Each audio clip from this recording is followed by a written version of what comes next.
Grant me the serenity to accept the things I cannot change, the courage to change the things I can, and the wisdom to know the difference. I don't know about you, but I have turned to all the parts of that prayer in various times of my life. Grant me the serenity to accept the things I cannot change, things that go on with or without my acceptance. People who I love are dead. I made mistakes that I can't fix. Or how about this? The sheer motion of the earth, I can't change that in this hour, while we're here, the earth will move us 1,000 miles, even though it feels like we're standing perfectly still. Grant me the serenity to accept the things I cannot change. And as Angela Davis says, grant me the courage to change the things I cannot accept. It's kind of a paradox. Those of us who have privilege, before we can challenge that privilege, we kind of have to accept the things that we cannot change. And being given privilege is one of the things that we cannot change. Using that privilege to resist is claiming the courage to change what we cannot accept.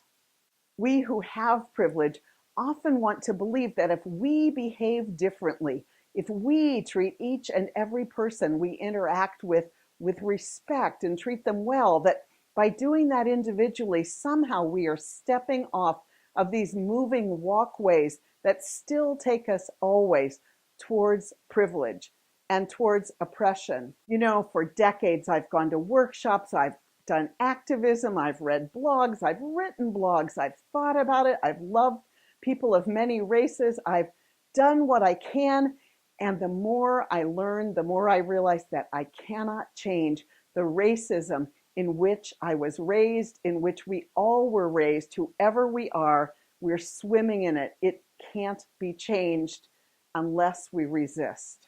Day after day, one of my teachers taught me the word super whitey, and I've realized that day after day, super whitey whispers sweet nothings in my ear that I don't even hear, that I don't even feel, that feel as if I'm standing still, when in fact, if I'm not in active resistance, I am listening to super whitey.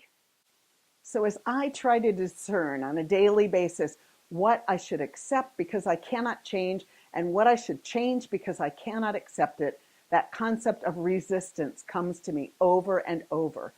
Focused, active, resistance, going against the tide, stopping the movement, or going against the natural, what I'm told is a natural movement that I, as a person of privilege, should embrace, that I should listen to voices of authority, that I should worship order and obedience, that I will be safe and I will be comfortable if I stand back from conflict, and that that is somehow right and good and the path I should take forward. Resistance takes me where I don't want to go sometimes. Sometimes I don't want to go out in the streets. Sometimes I want to stay home and just feel safe. And Super Whitey whispers to me, that's what you should do. And that's exactly when I know that to save my own soul, I need to do something that's different. As I become more conscious, I realize that the things that I'm doing that don't feel like I'm even doing anything are causing more pain to people who are already holding more of the pain. That as I benefit from privilege without thinking, it is at the expense of other people. And the more conscious that I become, the more motivating it becomes to not cause more harm to other people whose lives are already hard. Just the way I don't want people to cause me more harm in the areas where my life is already hard.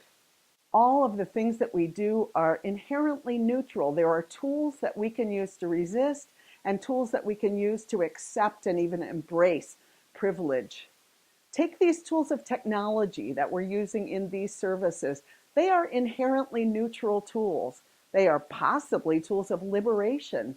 And yet, more and more we see that in this world, the culture is directing technology to be used in particular ways and not to be used in particular ways. And there are rewards and punishments depending on how we use technology.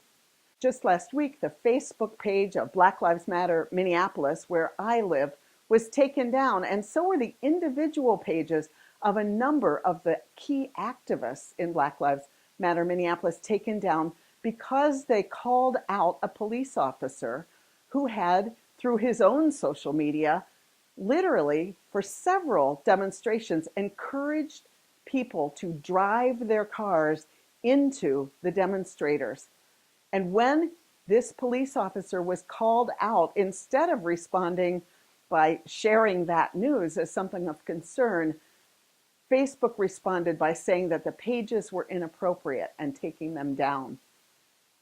Here in this setting, we want to use social media and technology differently from that. We want to use it to connect people, to listen to the voices on the margin, and to care for one another.